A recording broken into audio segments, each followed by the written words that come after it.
Looking for something new in dark fantasy, humor, space exploration, time travel, alternative history? They're in the L. Ron Hubbard Presents Writers of the Future anthology.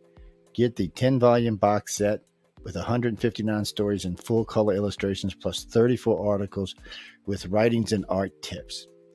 Get the UPRN discount, $125 for the entire box set.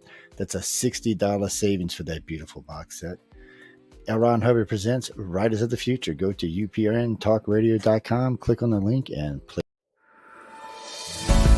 Looking for stories that are fresh and new? Dark fantasy, humor, space exploration, time travel, cyberpunk, alternate history, and more. They're in the L. Ron Hubbard Presents Writers of the Future anthology from 24 award-winning authors and illustrators, plus art and writing tips and bonus stories. L. Ron Hubbard Presents Writers of the Future. Buy your copy at Galaxy Press.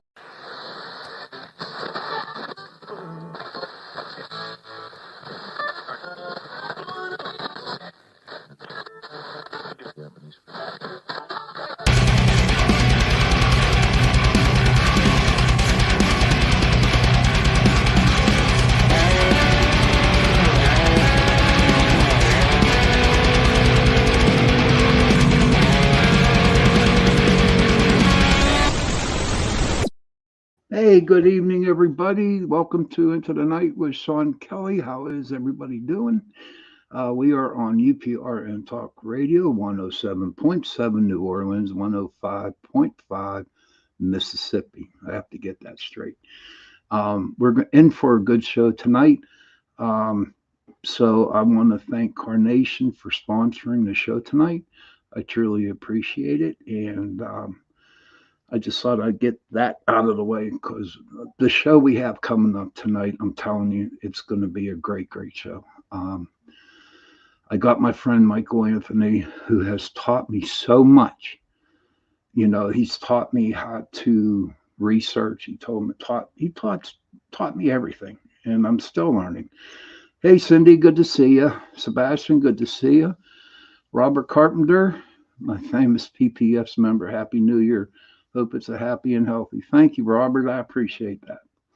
But I just can't tell you how much I'm going to enjoy tonight. This is the first show of the brand new year of 2024, and I am honored to have my friend Michael Anthony on as my guest. So without further ado, Mr. Michael Anthony. There he is. Hey, America and everywhere else and beyond. Welcome into the unknown where strangeness is everywhere. You are on 105.3 with my best friend, Sean Kelly, head of the Pittsburgh Paranormal. I just love you, man. I do too. You know, I miss you. I really do. And thank you for having me on. It's kind of like a reboot of my life. I miss some of the things I've done and do. And I owe so many thanks to so many people. You know, I've had so many shows with good people, and I should have put a post up, you know, just to thank everybody for saying you made my 2023. Maybe I'll do it. Maybe I'll just be, what is that called when you're a little bit late, belated? Yeah, belated's the word, brother. I will be the belated Santa Claus. Hey, listen, speaking of Santa Claus, I got jammed into a couple corners with people's thoughts, but when you look at a jolly fat man surrounded by children, yeah, and a bunch of mystery elves, I mean, what, you know, there's a little bit of strangeness maybe there too, because it's all corporate. But I had a great Christmas and Happy New Year, everybody out there too. Sean, as you said, this is your first show into the year. Mm-hmm. I know we want to talk about a lot of things, Bigfoot, whatnot, but I want to pick your brain too. Okay. And this isn't like an interview, but I just want to ask you to weigh in on a couple of things that I've been giving thought to, that have come up through other people sometimes and sometimes within my own mind. So, you know, we know that there are people on both sides who control things, but they can't control what we see or experience, at least maybe not yet. Maybe they're getting close to it with this mystical AI technology and what it's capable of. But we see things, we see paranormal.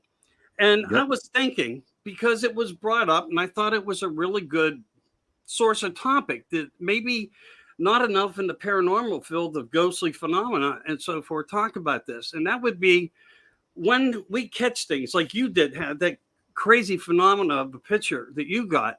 Right. And some of the things that I've taken in the past, as well as having orbs land in my hand and things like that. And it makes me wonder how the past, present, and future might be working with that. Like, are we seeing something that's just that recording, like a doppelganger effect to something? In some cases, it seems like maybe they do look at us and then keep going and disappear through a wall or a doorway that maybe at once upon a time was there. And then you have mediums that say they can open and close the portals and doors for spirits.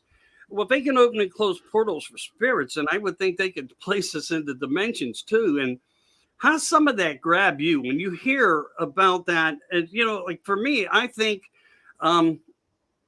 we're observing them, but I cannot conclusively say I understand it to be something of the past versus something of current. What do you think? Oh, wow. That, my friend, again, thank you for being on, brother. But, you know, I really have not put no thought into it. It's hard, isn't it? It's kind of like a mind bender. I see, to me, when I walk into a room, when I'm investigating, and nobody else is around, maybe a couple people like we did down at that one place. And all of a sudden, I just get these feelings. Hey, Tony, good to see you. I just get these feelings that there are eyes looking at me. Do you know what I mean? It's just like piercing eyes. And I just get the feeling that I'm being watched. And so I really don't make the difference. But with me being retired a little bit, maybe I'll start looking into that, Michael. You know, I mean, there's so much I have to look into because I basically went into places and I set up the cameras and did my paranormal thing, but I never took it to the aspect or even thought about what you have talked. What you just mentioned. How about you? How do you feel? I mean, I know you. Yeah, put your questions up if you have any. What everybody's thinking. That's what makes it all fun and more creative in the show. But yeah, I thought, you know, like, wow, how are we really looking at it? Are we basing it all factually right? And I don't know if we'll ever know something like that, but then we can go to, I guess, voice phenomena in some ways when you're into paranormal too. There are times that there seems to be intelligences having a pretty substantial conversation, but never the. See, I miss out not being there. I want to knock on the TV or something when I'm looking and say, hey. I ask them, like, what's it like over there? I mean, you know, you're talking about kindred spirits. I don't know if I'm allowed to mention names here, but I think they're great people. I really do. And I think they have a very unique way of how they investigate, you know, information, going and talking to historians in the library and newspapers, getting people's names, and sometimes curing something that might be weighing over a spirit's mind. Right. Still. But, you know, when you do this kind of work and you do get some great answers, you never see them take it into a level of understanding the separation of our dimensions, of this beyond and what is beyond. But one time, only one time, I have observed this to happen on a show where a question of comment came back, says, and it said, I miss being alive. Ooh. Yeah. I can honestly say, yes, sir, that they do some would say that. I remember one time about the EVPs. Tony, jump in here if you want. If you have any things you want to share. But I remember one time, and I'm going to keep this short. Me and my ex-girlfriend, we went to Monroeville and we did a house. And before we actually did the investigation, we do a walkthrough. And so I'm talking to the client, and she comes barreling out of the car. And she loved using the EVPs. Okay. Yeah. The digital voice recorder. She was good at it too. And she said, you got to hear this. You got to hear this. Quote unquote. how old are you? And that's her talking. And you can clearly hear the number 93. And the client heard that and he said, "That's my father's voice." And that's how old he was when he died. Yeah. So, but what, but see, on the other hand of that, I know people that can take, you can like crunch up some papers into a microphone, right? And you put it on the freaking Odyssey, it's a program where it helps a lot of paranormal investigators. And you can actually, mimic that thing in order for that crumply paper to come out and say a sentence or some sort. And I do not like that when people do that. I prefer to have the live, I want to be alive or something like that, or 93. So it's like, I don't know. To this day, to me, it's a phenomenon. How do we know that they're actually talking? Is it from another dimension? It's just all mind-boggling and craziness. And I think I need to do some more research into thinking how it's all about, because you're going to talk to people who are going to say, "Hey, Michael, what you heard was a parapsychologist." And what they do is that whenever you see something, whenever you hear something, it's all made up in your brain. So who knows? I don't know. Now you sound like the government. And I'm glad you brought that up. In a way, I really am. And hello to all your friends out there. And as you said, just keep welcoming them in. Cut me, doesn't matter. So we were talking about Pennsylvania. One of the biggest phenomena that really goes with a big question mark now. And I am not trying to say anything negative to some of our friends from Hangar One or guys I've done shows with, is Kecksburg. But again, I know that some people have come to conclusions and saying satellite. I seen the big radar go off, and I understand that people did work and what on it. But there is a particular video clip that exists with Clifford Stone, military observer, someone who was able to actually sit with the others, the visitors, and telepathically be able to communicate with them.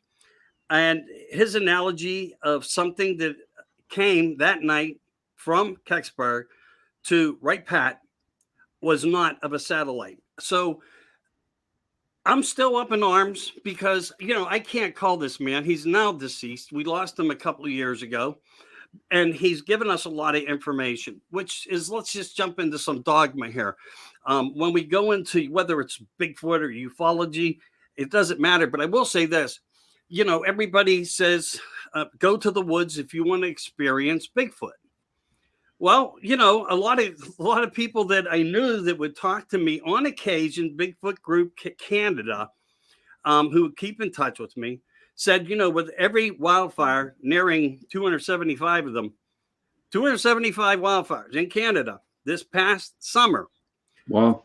No observations of anything coming out beside bear, deer, squirrels, raccoons, going to other areas of population.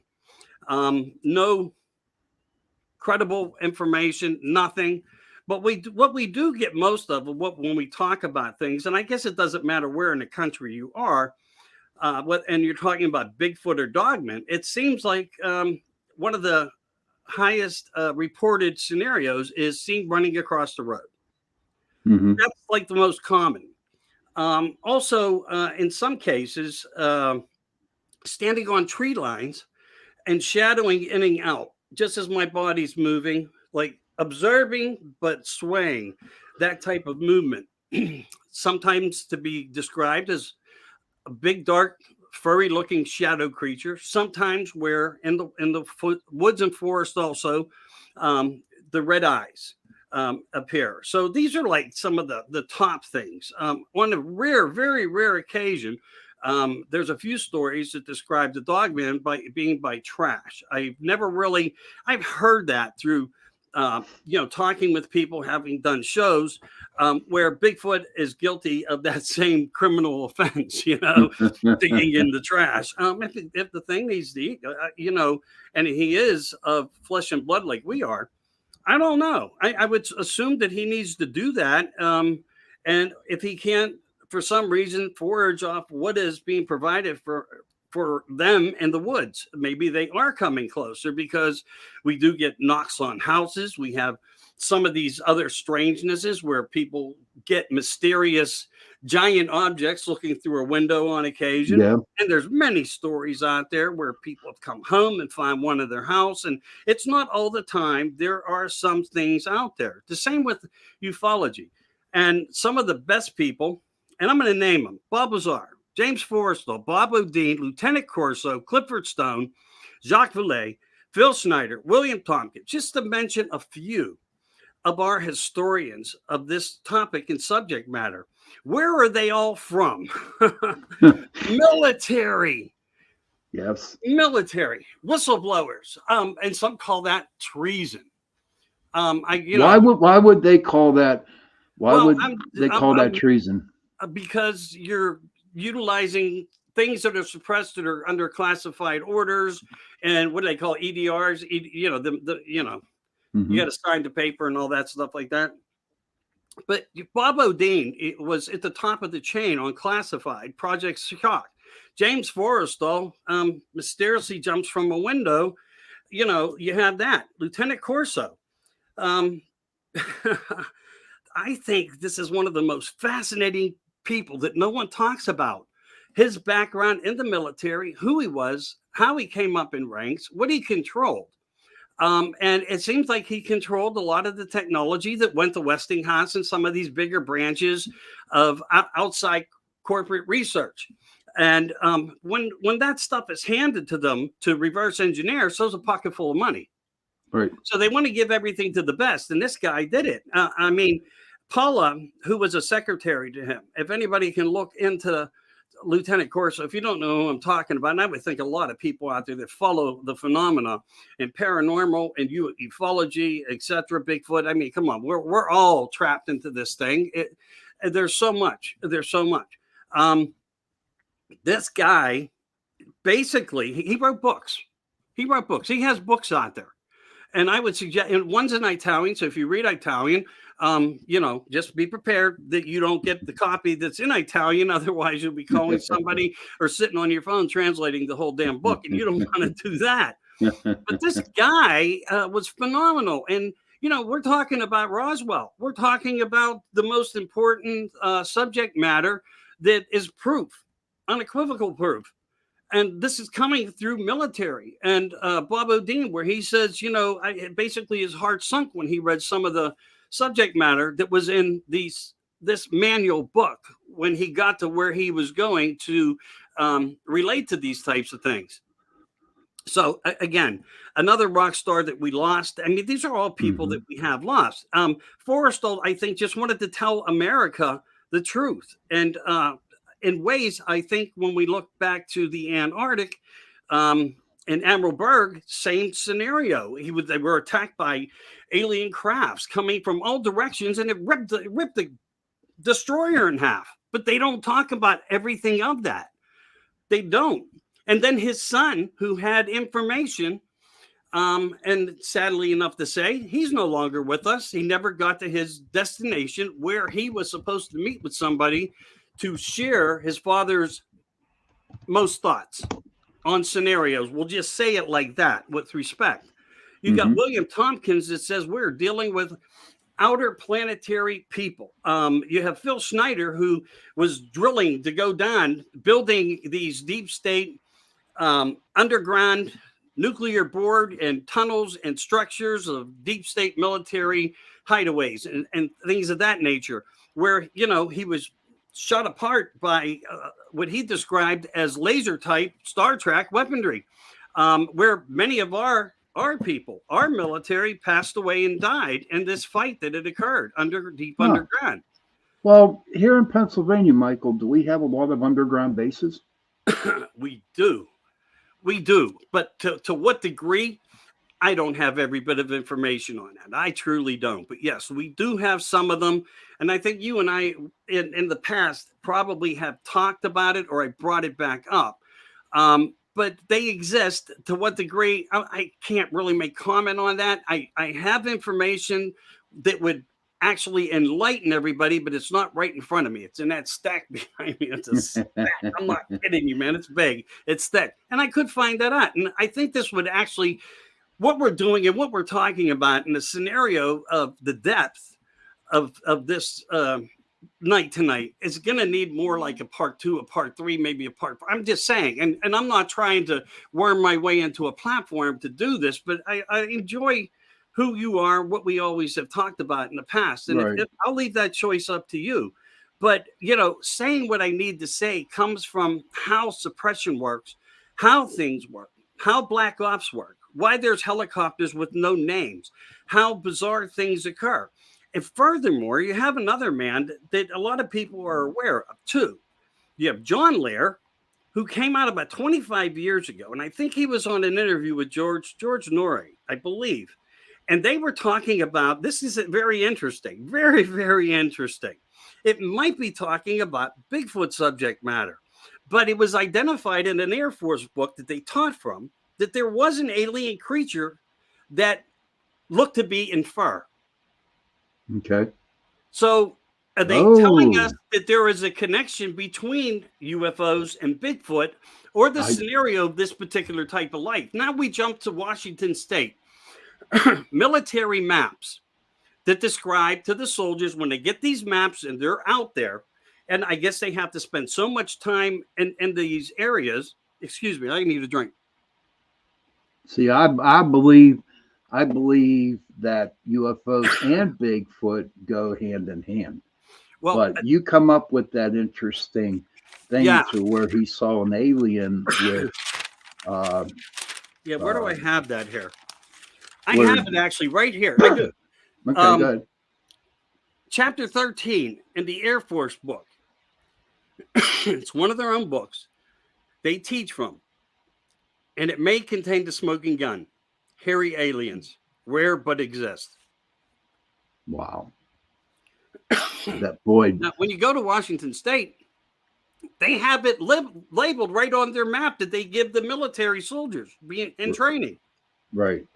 So Can you imagine if that is true, hairy aliens, how big of a monkey wrench you would throw into the UFO alien investigating? That and I would be think and I great. think the maps do it too, bro. I think the maps do it too.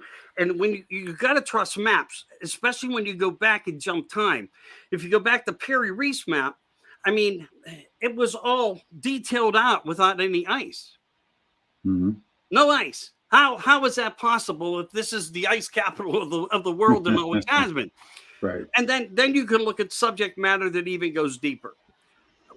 In No, map- I have. Oh, Go ahead. good.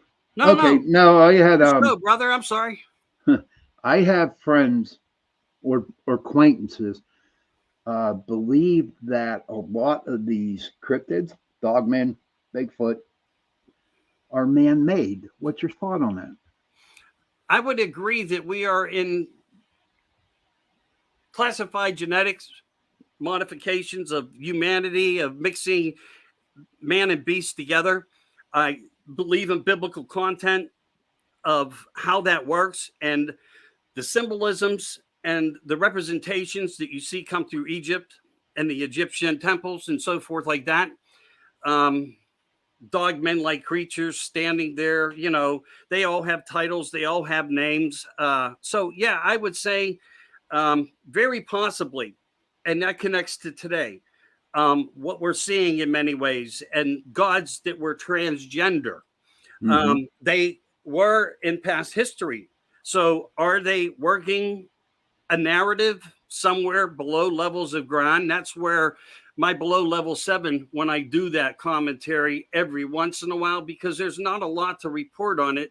Subject matter is probably the worst to come across, but hey, every step forward is a step in the focus of good data if you can share it. Okay, So I real talked quick, about that. Real quick, Sure. case. I'm going to put it up. You ever heard of the Montauk Project? Yeah, I heard of hundreds of projects. Yeah, yeah, I have many. There's Jekyll Island. There's things out there that they've been working on. I mean, come on, look, go to Siberia right now, start Googling, start GPSing it. We've just learned very recently that they took an elephant and they took ancient DNA from the woolly mammoth and they were able to recreate woolly mammoths and they are releasing them in Siberia. 25 years ago, we cloned Lucy the sheep. I mean, no, this is not new.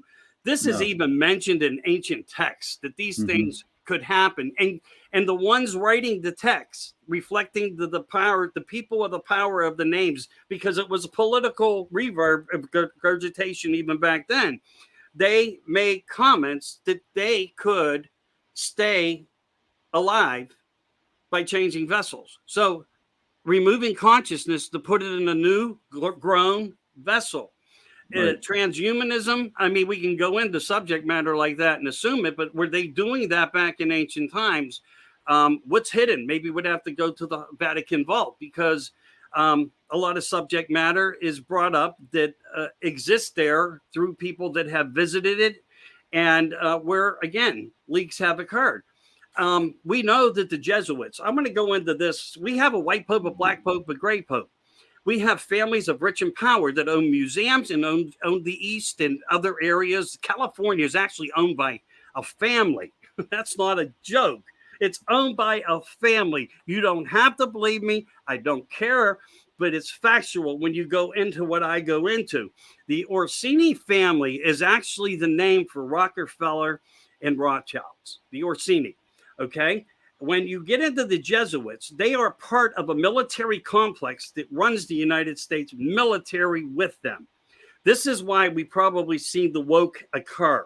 And I don't want to get into the political content, but what I want to get into is telling you that the Vatican is most likely the ones that I have been able to conclusively point the finger at so hard, Sean, that these were the project of the men in black. Which means their hands have been in everything. So you can go into the Tuscan Empire, you can go into petrograms. And why I say petrograms is because when you look at the Pentagon, it resembles a family symbol crest from Italy, Venezia. It's a family who claim they own the Pentagon. Huh.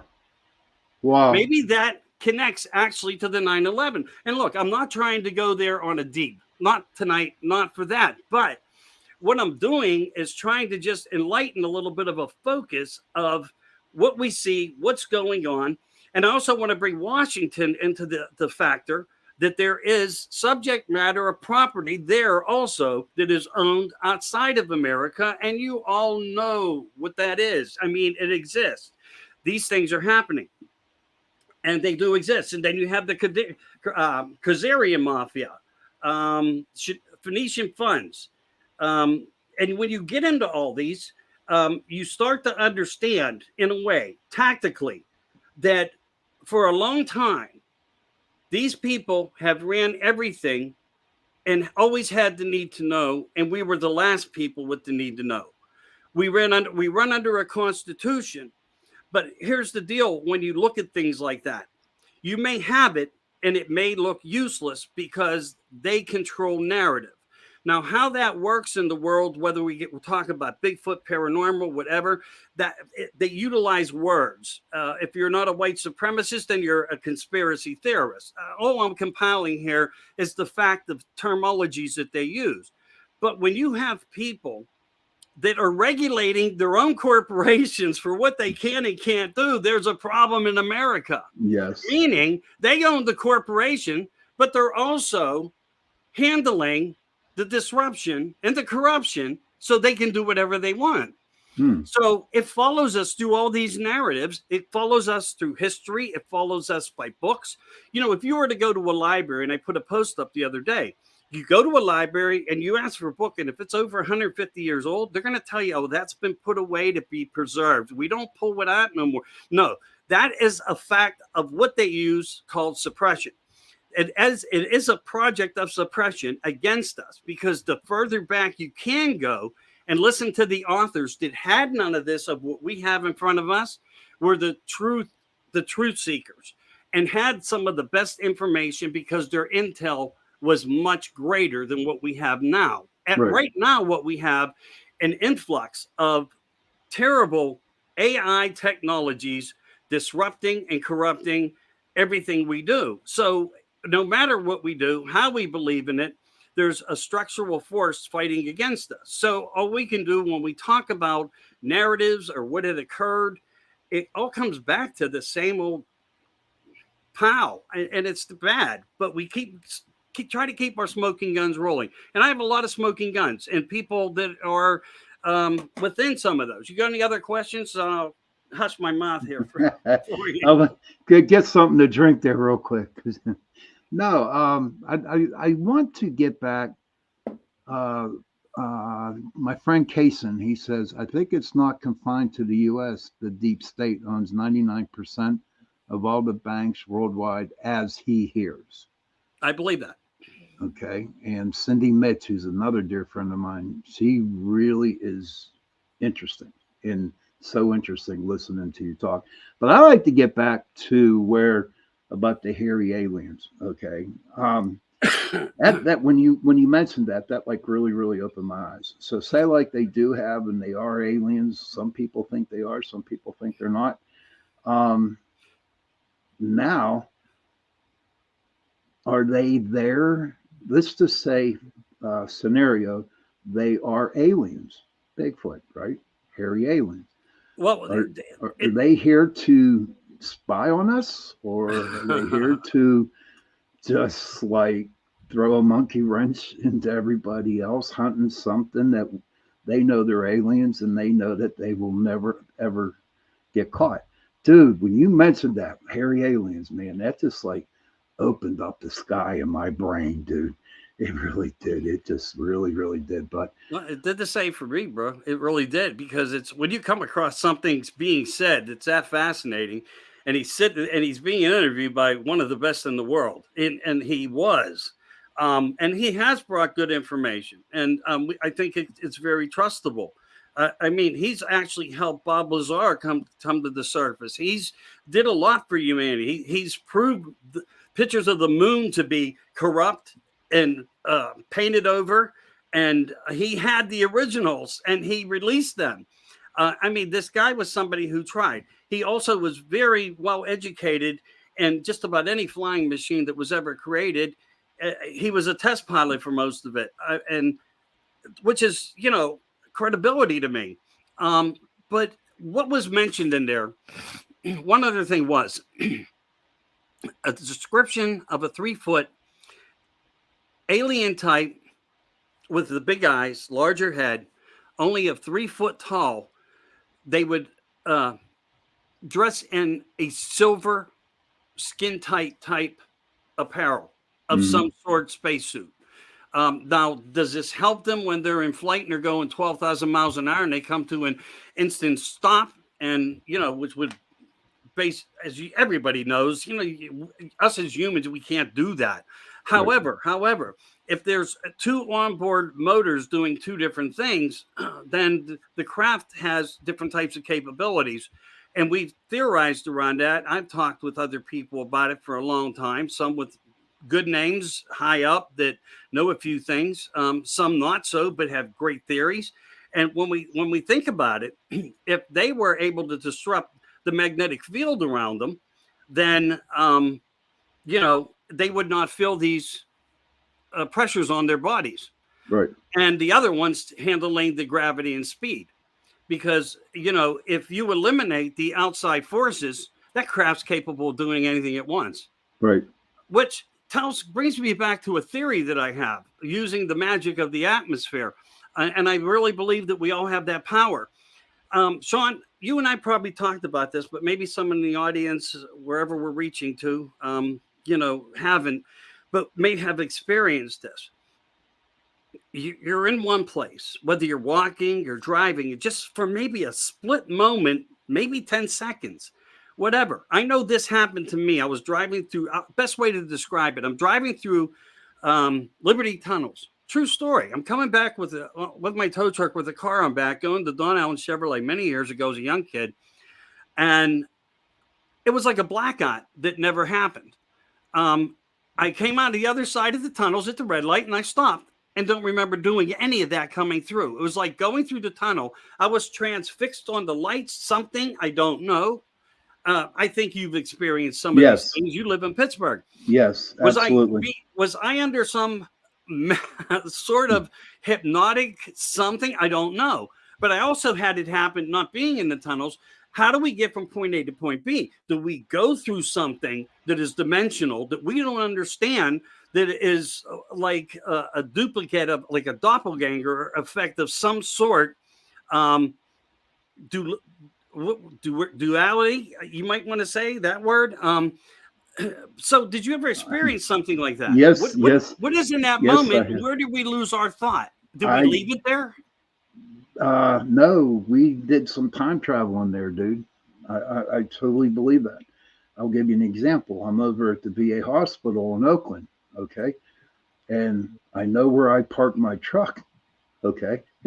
I know. I was right next to the exit, dude. And I ended up walking 3 floors through the garage trying to find my truck. And here it was right next to the elevator. Yeah. And I'm thinking, but I have heard a lot of people talk about that, and what they think is that they do some time traveling. There's just like that little bit. There is a mountain over, I will find a story for you, but there is a place, David Paulides found it out, that from this point to this point, which is 8 yards, you lose 6 seconds of time. Yeah. I'm aware of the conversation that Dave, being on many shows across, the globe, had spoken about that observation that they found. And I don't think it's the only one that exists, because there has been some military people who've talked about these places of anomalies like that exist. And portholes, natural energy sources that come from the ground. And I'll give you one exactly that other people may not know about. In Alaska, same sort of scenario was happening. And I don't know what made the military investigate this in the way that they did, but underground, 150 feet, and I don't know how they got into this chamber, but it is a chamber. They found a black pyramid that was 100 feet higher than the Giza pyramid, the great pyramid of Giza, 100 feet taller. Now imagine underground, and the only thing when they say black to me is basalts, something that comes from volcanic rock that may be able to be crafted and laid and structured. And here's the most tangible part of the evidence that comes from this, and this has been talked about. If nobody knows about it, it has been talked about. It self-generates, right? And they said there's enough power that comes from this artificial intelligence of sorts that could power up half the United States, or nearly power up the United States, if it was sitting here for us to use. But they said Alaska with no problem, and plus. So that's how it was described. So now we're talking about things that have a lot of possibilities. We have meteor effects. Where larger meteors lay, you have stronger electromagnetic fields also. I'll refer everybody to Blyden Frog Ranch that came out a year ago that's now just making news that they, in fact, are dealing exactly with this phenomena. And I think Skinwalker Ranch is another place of phenomena. So when we have this structure or this energy source, does it do something to help along strangeness? And I think it does, because we hear of certain types of creatures and entities. And Smith was just on a show, actually on Blind Frog Ranch, I think, that aired a couple of weeks ago. And I do try to follow when I can. So he's on. Now, this is a guy that worked military, deep state, talked about all the underground transport systems that we have that can take you from one state to another. You don't know where you're going. They put you in a lab. Through a window comes on a petri dish, a sample. This is a guy that has had 3,000 samples put in front of him, some of alien subject matter. And it's for him to write down whatever the military wants him to do, and he does, and he did, and he did his job. They find something very strange on this property where this anomaly is. And it says it's snake-like serpentine DNA, but we don't know what it is, and it seems prehistoric. So I would tell everybody, if you want to have to watch a show with a little bit of interest, it might take you into this Emery Smith. If you don't know who I'm talking about, I call him Mr. Smith, Dr. Smith. I don't try to get him confused with the old spacecraft show. Smith, yeah. You know? Yeah. This guy is somebody that's he's very well educated, but he came on the show. He was doing some things and worked it for them to try to identify a couple things that were going on because of his background, and he's able to do it. But so anyway, meteors, they can give off energies. I guess it depends upon what type you have. Because when they were doing certain testings using, what they call deep penetrating, you know what I'm talking about. Basically they're X-raying the grounds. They came up. They know exactly where it's sitting. They tried to drill down to it, and it destroyed every burying bit that they used on it.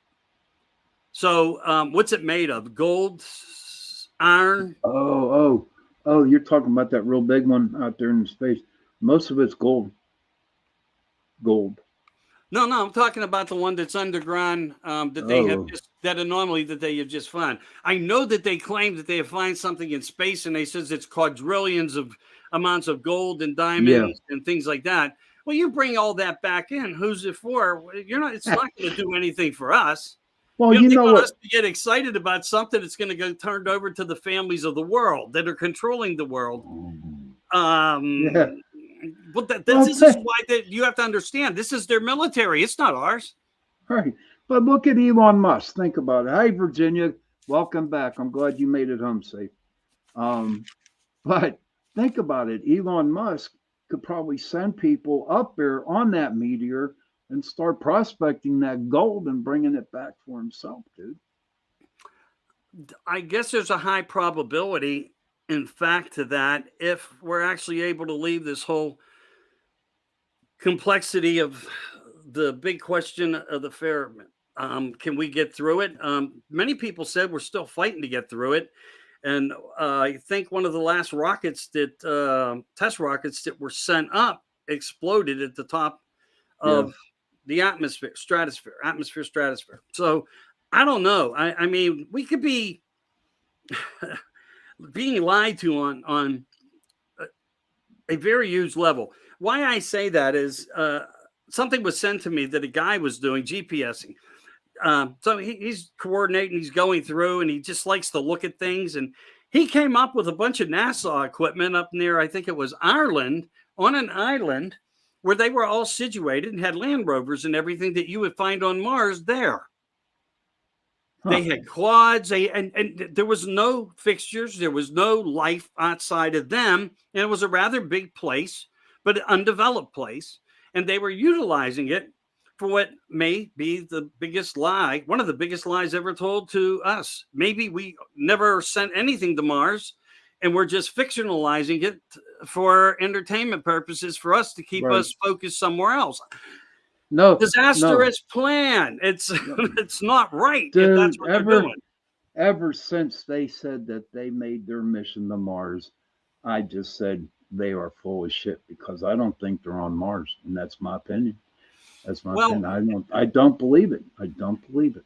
I know. And then you would be in a landmark battle fight with Stephen Greer, Dr. Stephen Greer, because, we may have had technology problem solved 50 years ago, but were we able to get it off this planet to utilize it? And this is where the maps get interesting, as I brought up, like with the Perry-Reese map and so forth. When we look at other observations of what the Vatican has controlled and gave orders to do, one of them, which makes me say they can restructure and deliver to us anything they want us to see if they want us to see it. That was to enlarge the United States, not that it did, by size, but by look. So when you opened up, the United States looked the largest, and in fact, we're not. Right. But on paper, you look at it and say, wow, it's outstanding. It's huge. But it's not. It's just how they compiled the artwork together to make it look. The Mandela effect. It's like one game, the guy has the monocle on the box. The next year you buy it, the monocle's gone. We live in that Mandela effect. And I believe that they are guiding it. And they always have been, which means this goes back theoretically a couple hundred years with no problem. But it goes much deeper than that. And that because the bloodlines do go back to the Gilgamesh times and Nimrod and things like that, where these people of the Orsini, Rothschild, Rockefeller, and others, and there are others who have adapted from this name to other names because of agendas. And that would make claim for us to understand why we see what we see now, but also why everything gets twisted into a fairy tale. Or it looks like we're just so damn crazy. When, they're trying to, do what they can to put us in an element of place that suits them. Right. And that's where we're at. So you have all this kind of stuff, and it doesn't matter. I mean, we have eyewitnesses that come forward like Betty and Barney Hill and countless others. You have Bigfoot encounters that have occurred that were seen. You have Albert Osterman. I think I'm pronouncing the last name right. This is early in the 19th century.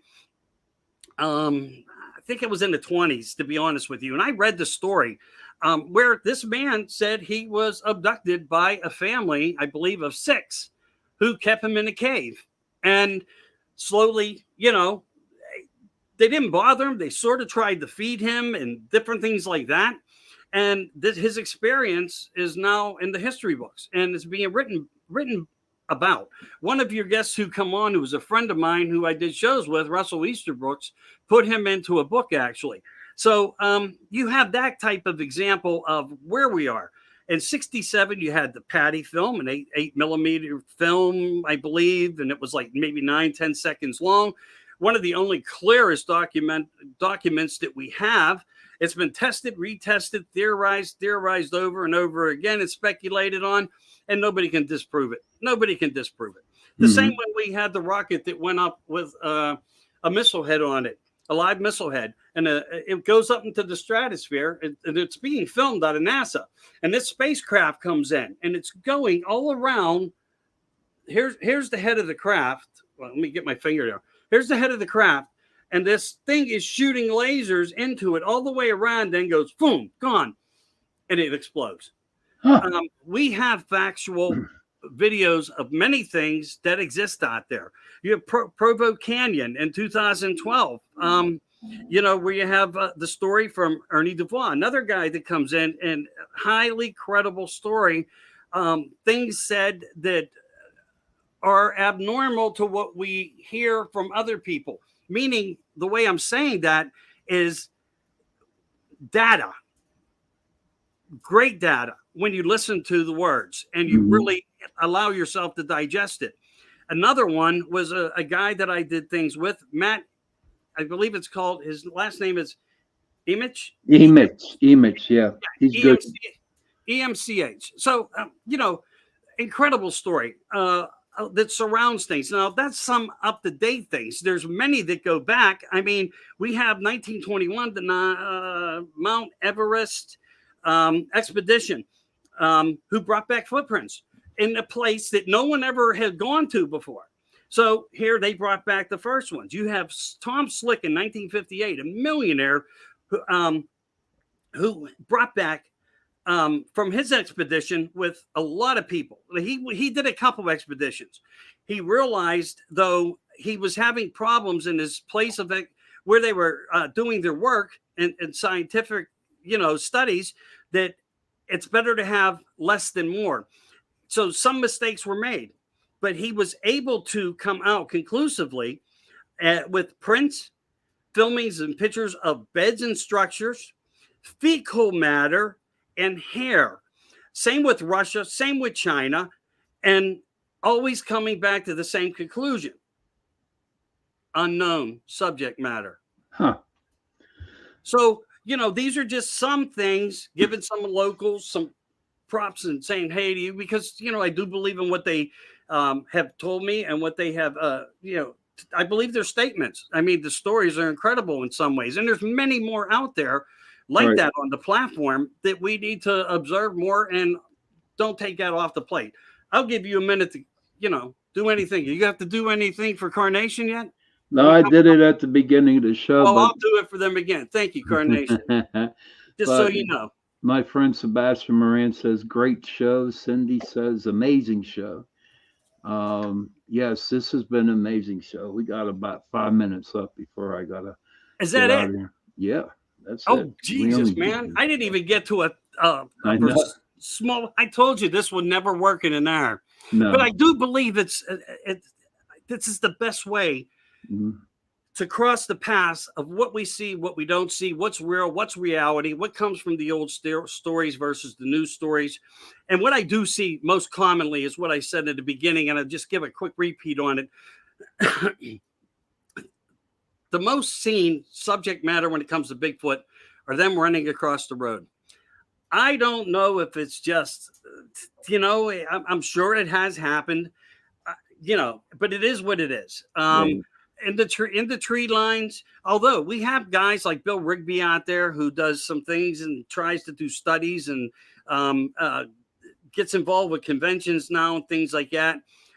He talks about his encounter where just momentarily it was something in front of him. And I don't think that people are lying. There's just too much evidence pointing in the opposite direction. But Totally I think we need to direct at some point in the future where you and I can get to this point, talk about it, or go into a different type of subject matter and take people in. Now, while we're in the last minute, I'll do this really quick, because when we come into a point of unknown, here's one for you. A man named Ron Wyatt, explorer, holy things, Jesus, the cross, place of burial, place of the cross, digs under that place where supposedly the cross once stood, where Jesus was nailed to it, and dug down into the ground and in a very close area to it. And there was claim that he found the Ark of the Covenant there as well. Not only finding the Ark of the Covenant, he found blood, black blood. And it, of course, being dried, it could be black.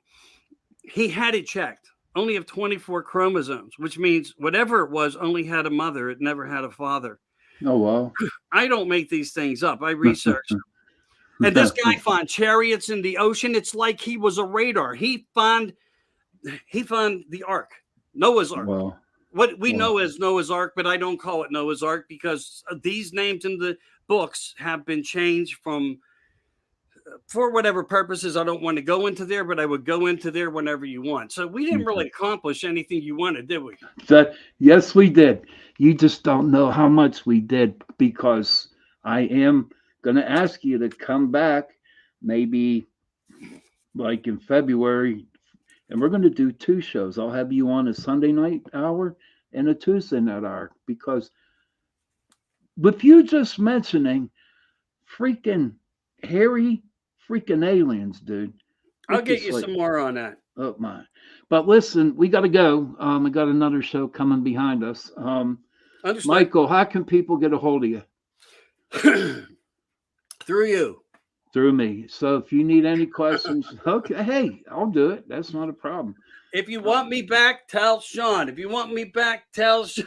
But I love it here. I do. I love and you, I brother. love having you here too on the show, my friend. But on that note, real quick, got to say, welcome to the first show of 2024. It was an excellent one. I got the best that's going to be coming on now for 2024, and starting off with Michael Anthony. I'm telling you, you can't go wrong. But listen, everybody, have a good night. Thank you for listening, and we're definitely going to have Michael on pretty soon down the future. And, give everybody a hug. Happy New Year to everybody. Happy New Year. And on that note, good night, everybody.